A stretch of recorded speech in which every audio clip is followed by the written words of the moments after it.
तो तीसरे अध्याय की शुरुआत में अर्जुन यही कहता है कि कभी तो भगवान कह रहे हैं ज्ञान योग को जाओ और कभी कह रहे हैं कर्म योग को। फिर कहते हैं कि ज्ञान योग ही अधिक उत्तम है और फिर मुझे कहते हैं कि नहीं, तुम कर्म करो। तो मैं ये लड़ाई करूं, इसकी जगह ये अच्छा ना हो कि मैं ये सब चीज़ें छोड़ करके और एक कंबल लेके बैठ जाऊं और तब करूं।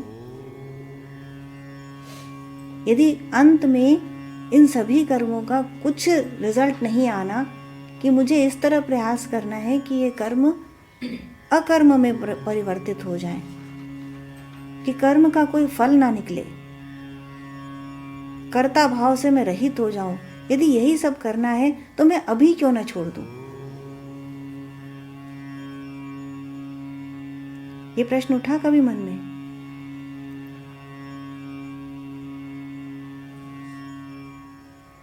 कि क्यों ना अभी ही छोड़ दें? यदि यही सब कुछ करना है, यदि इसी की प्राप्ति ही में ही संतोष है, तो अभी क्यों ना छोड़ दें? भगवान ने कहा कि नहीं, तुम तो धनुष उठाओ और युद्ध करो। अब अर्जुन को समझ नहीं आ रहा कि ये चाहते क्या हैं, मैं क्या करूं, क्या ना करूं। तो ये प्रश्न से, यहाँ से आरंभ होती है भगवद गीता का तीसरा अध्याय।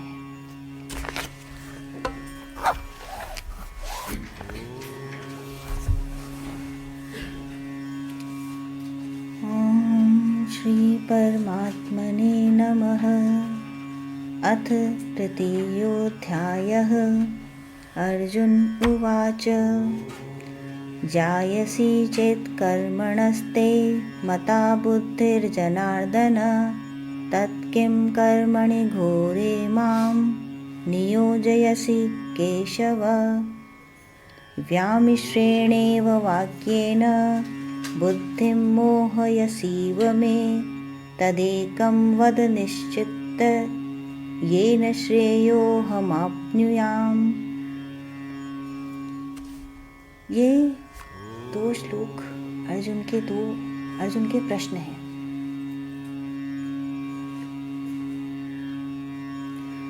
अर्जुन कहता है कि हे जनार्दन, हे केशव, यदि आपको कर्म की अपेक्षा ज्ञान श्रेष्ठ मान्य है तो फिर मुझे इस भयंकर कर्म में आप क्यों प्रवृत्त करना चाहते हैं?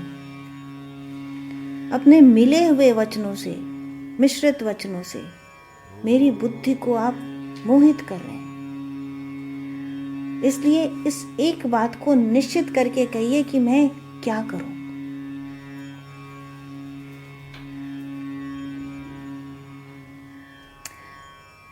बहुत से धर्मों में आपको लिखा मिलेगा, do this, don't do this, do this, don't do this. Not in Vedanta. और इतना बेचारा पूछ रहा है तो भी भगवान ने बताया नहीं। पूछ रहा है कि बता दीजिए मैं क्या करूं, तो बता देते कि ये करूं नहीं। क्या जवाब दिया उन्होंने? श्री भगवान उवाच लोकेऽस्मिन् द्विविधा निष्ठा पुरा प्रोक्ता मया नघ ज्ञानयोगेन सांख्यानां कर्मयोगेन योगिनां। न कर्मणामनारम्भात् नैष्कर्म्यं पुरुषोऽश्नुते न च सन्न्यसनादेव सिद्धिं समधिगच्छति। न हि कश्चित् क्षणमपि जातु तिष्ठत्य कर्मकृत् कार्यते ह्यवशः कर्म सर्वः प्रकृतिजैर्गुणैः।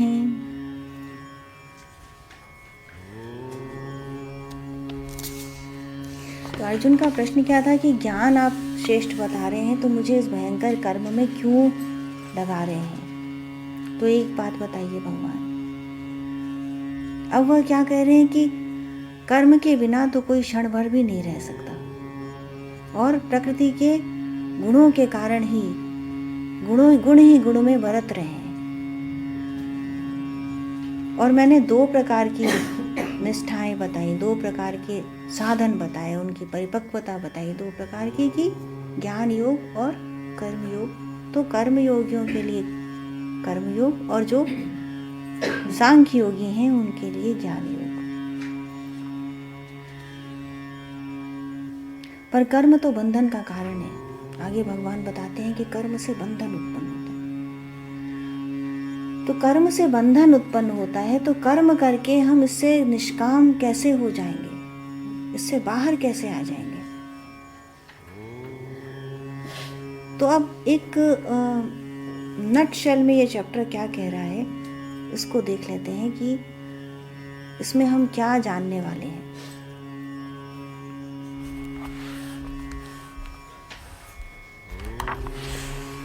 कर्म की आवश्यकता क्या है। अर्जुन का जो प्रश्न है कि कर्म हम करें ही क्यों, तो क्यों कर्म महत्वपूर्ण है। उचित कर्म का, सही या गलत कर्म का स्वरूप क्या है, कैसे निर्धारित करें कि क्या करना चाहिए और क्या नहीं करना चाहिए। यज्ञ करना क्यों आवश्यक है। आगे भगवान ने यज्ञ शब्द का प्रयोग किया, तो यज्ञ करना क्यों आवश्यक है। उचित कर्तव्य को अनासक्त भाव से करना ईश्वर की सेवा है, या फिर यह कहें कि ईश्वर स्वयं ही है। अनासक्त भाव से उचित कर्म को करना यह ईश्वरीय कार्य है। अकर्ता भाव से किया गया कर्म किस प्रकार जीव को द्वैतवाद से तथा कर्म बंधन से मुक्त कर देता है।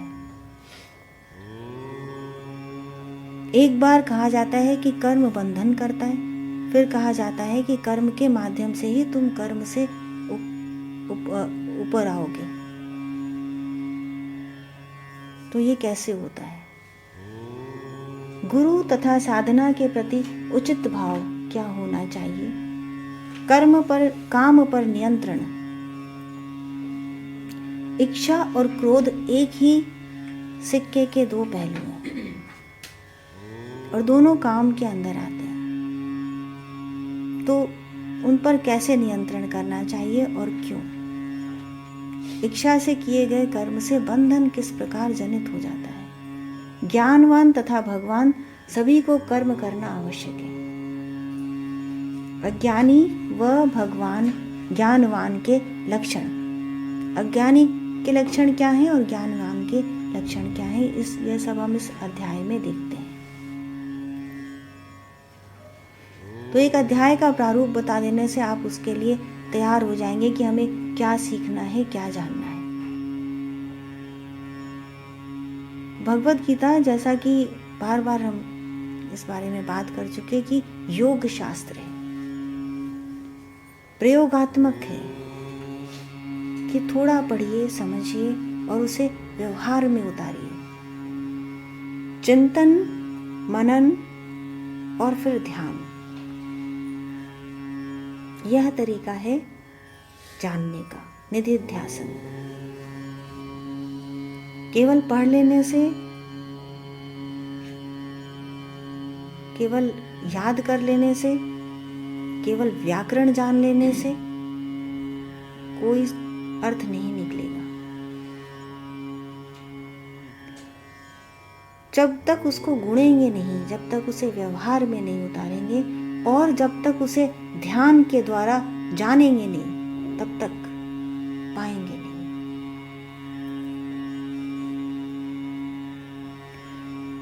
तो अर्जुन के जो प्रश्न हैं, इसमें अर्जुन ने भगवान को जनार्दन कहा और केशव, 2 संबोधन दिए पहले ही श्लोक में। जनार्दन का अभिप्राय हुआ कि ऐसे गुरु जो कल्याण करें, जो जीव रूप का संपूर्ण दुख दूर कर दे, वह जनार्दन। तो देखिए संबोधन कितना महत्वपूर्ण है कि वह दुखी है तो दुख दूर करने वाले ईश्वर से वह प्रार्थना कर रहा है, गुरु से वह प्रार्थना कर रहा है। और फिर कहा केशव, केशी नामक राक्षस को भगवान ने मारा, इसलिए केशव कहलाए। और केशी किसका स्वरूप था? ब्रह्म का। ब्रह्म का रूप है केशी।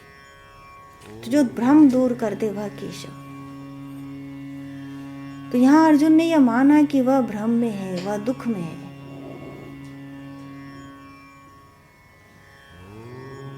तो जब आप कहेंगे कि भगवान मुझे भ्रम से निकालो, दुख से मेरे दुख दूर करो, तभी तो वो करेंगे। और यदि हम ये मान लें कि हमें तो कोई भ्रम ही नहीं, हमें तो कोई दुख ही नहीं, तो भगवान दूर क्या करेंगे? ठीक है, you be happy, I am happy,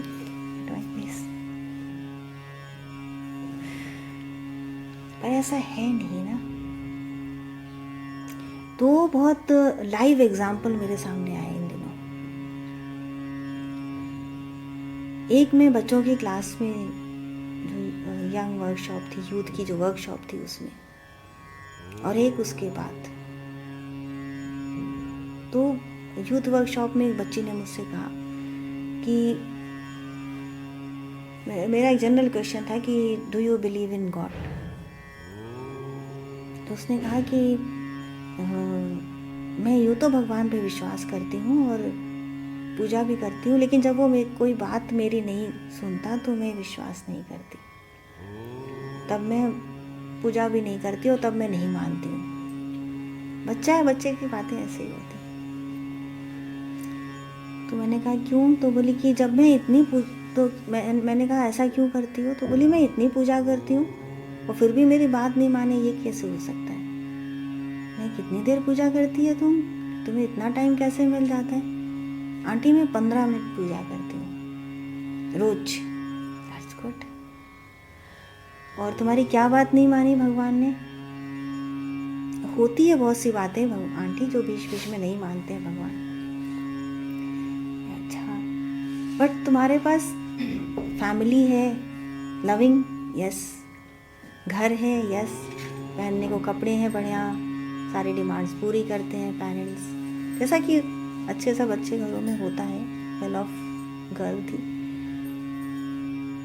you are beautiful, you have long hair, सुंदर बाल है तुम्हारे, सब कुछ है। तो ये सब जिसने दिया वो इतना सब कुछ दिया, इसके अलावा तुम्हें पानी देता है, प्रकाश देता है और हवा देता है भगवान, चलने को धरती दे रखी है, इतना सब तुमको दे रखा है, और तुम छोटी छोटी बातों के लिए। तो दूसरे बच्चे ने बोला, मैंने कहा कि देखो तुम तो वैसे कह रही हो, हम ऑफिस में भी एक एम्प्लॉय रखते हैं, उसे मान लो हम 20,000 रुपया देते हैं, फिर यदि वो कोई काम हमारा नहीं करता तो हम उसे डांटते हैं, पर हम उसको ये तो नहीं कहते कि हम तुमको जानते ही नहीं हैं। तो दूसरे बच्चे ने कहा आंटी ये तो डिलीट कर देती है। Then she realized, she said कि हाँ ये तो मैंने कभी सोचा ही नहीं। तो मैंने कहा तुम भगवान को कितना रुपया देती हो, वो तुम्हें इतना सब कुछ दे रहे हैं? said nothing। मैंने कहा तुम 24 घंटा उसकी दी हुई चीज़ों को एंजॉय करती हो और 15 मिनट तुम उसको टाइम देती हो, और तुम चाहती हो उसके बदले में उसने तुम्हें इतना सब कुछ दिया, अभी तुम्हें और चाहिए? तो पहले रिटर्न तो करो उसको, जो तुम्हें मिल रहा है उसका पेमेंट तो करो। She was in shock. Then I met a person, a driver. वो तो पढ़ी लिखी बच्ची थी। मैं 2 अलग अलग जगह के लोगों की आपको सोच बता रही हूँ कि सोच एक सी, अलग अलग कम्युनिटी को 2 लोग बिलोंग करते थे, बट एक सी सोच रखते थे। उस व्यक्ति ने कहा मुझे कि टैक्सी ड्राइवर था, उसने कहा, बातें हो रही थी तो उसने बोला कि मैं कभी जाता नहीं भगवान के दरबार पे, मैं मानता नहीं। तो मैंने कहा हमेशा से तुम ऐसे ही थे या अभी हो गए? नहीं, हमेशा से ऐसे नहीं था, फिर उसने मुझे कुछ दिया नहीं तो मैंने उसको अपनी ज़िंदगी से निकाल दिया। मैंने कहा तुम्हें क्या नहीं मिला? बोला क्या दिया, मुझे कितनी मेहनत करनी पड़ती। तो मैंने कहा कोई तकलीफ़ आई, कुछ तुम्हारे ऊपर गिरी तकलीफ़? तो उसने कहा नहीं, ऐसा तो कुछ नहीं हुआ। तो मैंने कहा फिर क्या हुआ? हर वक्त मुझे मेहनत करनी पड़ती है। मैंने मांगा ही क्या था उससे? सिर्फ मैंने इतना ही मांगा था कि मेरे माँ बाप खुश रहें, मेरे बच्चे खुश रहें, हम खुश रहें, मियाँ बीवी खुशहाल रहें, हमें कोई स्वास्थ्य में तकलीफ ना हो, कोई रोग दोष ना हो, खाने पीने को इनफ हो, घर हो, कपड़े हो, यही सब तो मांगा था।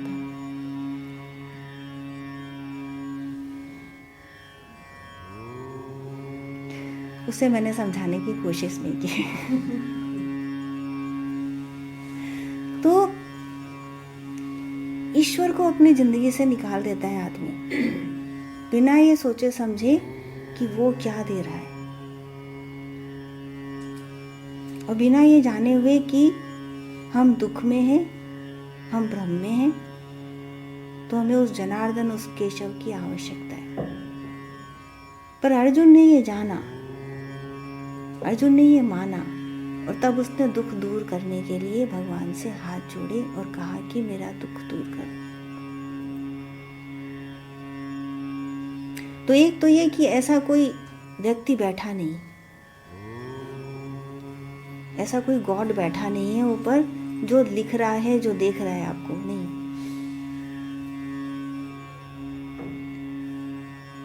कोई नहीं बैठा, कोई देख नहीं रहा ऊपर से।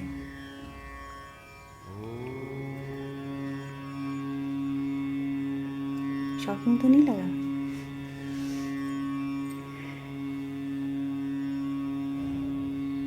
जो ईश्वर है वो कण कण में व्याप्त है, दैट पर्सनल गॉड,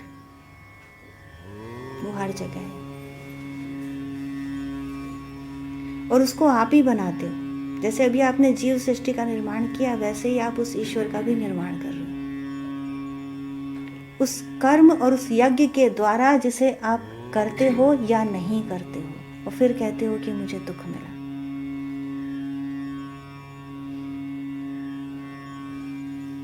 मैं ठीक तरह से यज्ञ के प्रारूप को जानती नहीं, पर ऐसा ही कुछ होता है कि हम यज्ञ में आहुति अर्पण करते हैं और देवताओं को समृद्ध करते हैं। जो शक्तियां हैं, देवता हैं, प्रसन्न होते हैं और उसके बदले आपको फल देते हैं। कुछ इसी तरह का यज्ञ कर्म के माध्यम से होता है कि इस पृथ्वी रूपी, इस संसार रूपी वेदी में, बड़े हवन कुंड में आप आहुति देते हो अपने कर्मों की, अपने भावनाओं की, अपने एक्शंस की। यू जनरेट दैट फोर्स, और तब उसके कारण कार्य होते हैं। पुस्तक में लिखी हुई बात नहीं है ये। एक कान से सुन के दूसरे से निकाल दीजिए। गीता पढ़ने सुनने आए हैं और घर पे जाके बोलिए, खुश होइए कि हमने गीता पढ़ी। नहीं, दीज आर फैक्ट्स। इससे ज्यादा कड़े रूल्स नहीं है कहीं भी, और इससे ज्यादा ट्रुथफुल कोई साइंस नहीं है। ऐसा ही होता है, जो बोते हैं वही मिलता है।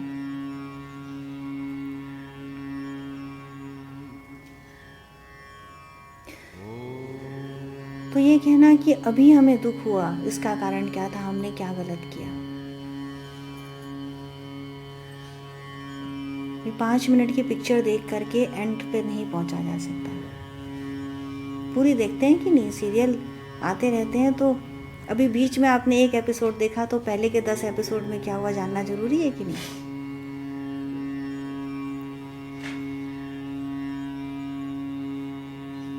तो ये जो आप अभी अपनी प्रकट अवस्था देख रहे हैं, तो बीच में प्रकट वाली अवस्था है। इसके पहले और इसके बाद तो आप अप्रकट थे। तो सत्य क्या? तो वो स्थिति यदि नहीं है कि हम और पीछे की बातों को जान सकें, तो इतना जान लीजिए अभी कि इस समय जो आपकी प्रकट अवस्था है, उसमें आप जो कर्म करेंगे उसी की परिणति स्वरूप आपको मिलेगा। यदि दुख और सुख बियॉन्ड आपके किए के हैं, तो प्रारब्ध है। इसे हम प्रारब्ध कहते हैं कि पीछे जो कर्म किए थे उसका जो फलित हो रहा हिस्सा है, वह है प्रारब्ध। तो प्रारब्ध में यदि दुख लिखा है लेकिन हमें हमारे जीवन में सुख चाहिए तो क्या करें? तो कर्म करिए, उसे कहते हैं पुरुषार्थ। उस फोर्स को जनरेट करिए जो आज नहीं है, और तब वहां जोर अधिक लगाना पड़ता है। जैसे नदी बह रही है और उसके अंदर बहती नदी की दिशा में बोट छोड़ दीजिए, ना भी चलाएंगे तो चलेगी। लेकिन यदि उल्टी दिशा में जाना है तो कितना तेजी से पतवार चलानी पड़ेगी, कितना श्रम करना पड़ेगा, पर तब आप अगेंस्ट द फ्लो जा सकते हैं। तो ऐसा नहीं है कि सब कुछ लिख गया, आपके पीछे किए कर्मों के अनुसार सब कुछ लिख गया, आप उसे परिवर्तित नहीं कर सकते, ऐसा नहीं है। आप बदल सकते हैं अपने जीवन को, अपने जीवन की धारा को आप बदल सकते हैं। इस संसार को जो दुख देता है, सुख भी देता है तो दुख भी देगा, ये नियम है प्रकृति का। सुख है तो दुख भी है, दुख नहीं चाहिए तो सुख भी नहीं मिलेगा। ये बात क्यों कही मैंने कि दुख नहीं चाहिए तो सुख भी नहीं मिलेगा? क्योंकि दुख संसार का नियम है। यू कैन नॉट एलिमिनेट दुख। दुख में है संसार, संसार अगेन जीव प्रकृति, जीव सृष्टि। अब यदि दुख नहीं चाहिए तो हमें ऐसे कर्म करने पड़ेंगे कि हम कर्मों के बंधन से ऊपर उठ जाएं, और तब दुख नहीं है तो सुख भी नहीं है। दुख और सुख से परे, कर्म और अकर्म से परे जाना पड़ता है।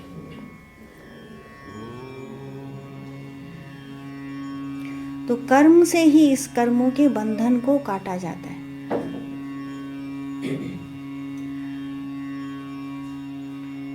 15वें अध्याय में भगवान बताते हैं कि यह जो अश्वत्थ वृक्ष है, इसे तुम असंगति के शस्त्र से काटो, असंग से। जो जुड़ाव है तुम्हारा, इसे कर्म कम करते जाना पड़ेगा। बार बार स्वयं को याद दिलाओ, असंगो हम, असंगो हम, असंगो हम, पुनः पुनः, कि मैं इससे जुड़ा हुआ नहीं हूं। मुझे इससे बार बार याद दिलाओ खुद को। सच्चिदानंद स्वरूपो हम, असंगो हम, अव्यय। तो इसकी पुनरावृत्ति मन में होनी चाहिए, लेकिन अभी क्योंकि हम उस स्थान पर नहीं पहुंचे, तो कर्म के प्रारूप को समझते जाना चाहिए।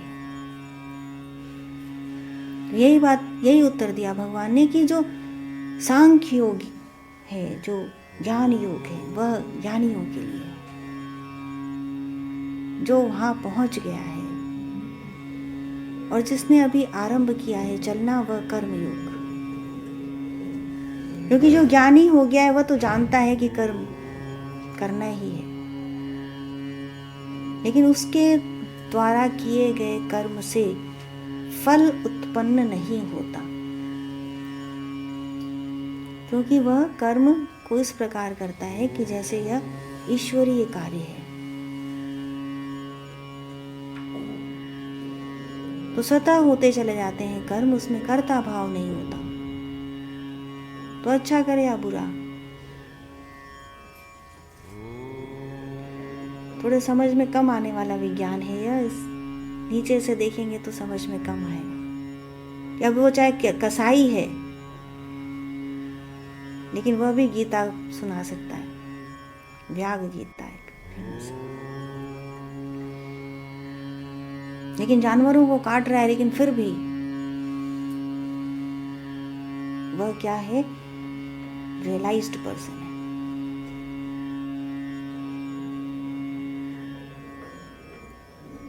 तो ऐसा हो सकता है, यह स्थिति आ सकती है, यह बिल्कुल आ सकती है।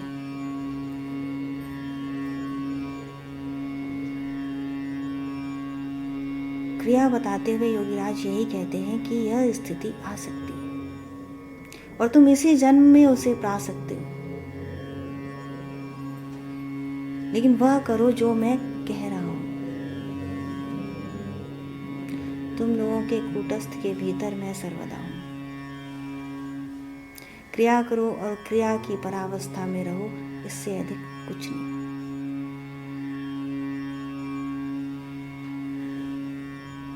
और भगवान भी यज्ञ के माध्यम से क्रिया ही समझा रहे हैं।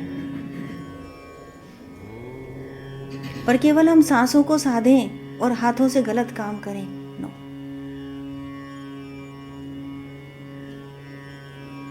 व्यवहार ठीक न हो, सोच ठीक न हो, तो दिखाने के लिए किए गए कार्यों से जो वो ईश्वर जिसकी हम बात करते हैं वो तो अंदर भी बैठा है। यदि कण कण में है तो आपके शरीर के हर रोए में है, आपके वस्त्र के हर रेशे में है। ऐसी कोई जगह नहीं जहाँ वो नहीं, कि जब आप सो जाते हैं, स्वप्न देखते हैं, वहां भी वो विद्यमान है। जो आप सो गए, स्वप्न भी नहीं है, गहरी नींद, वहां भी वह है, और जागृत अवस्था में तो है। तो कोई जगह ऐसी नहीं जो ईश्वर से खाली हो, तो फिर कहाँ जाएंगे बच के? तो जो सोते में किया, जो जगते में किया, जो स्वप्न में किया, उस सब का आपको आंसर देना है। सब कर्म की श्रेणी में आता है।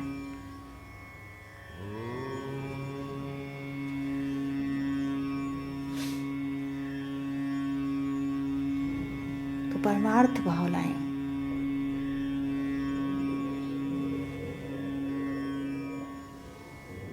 यह हमेशा याद रखें कि अभी जानना शेष है, अभी पाना शेष है, अभी कर्म करना शेष है।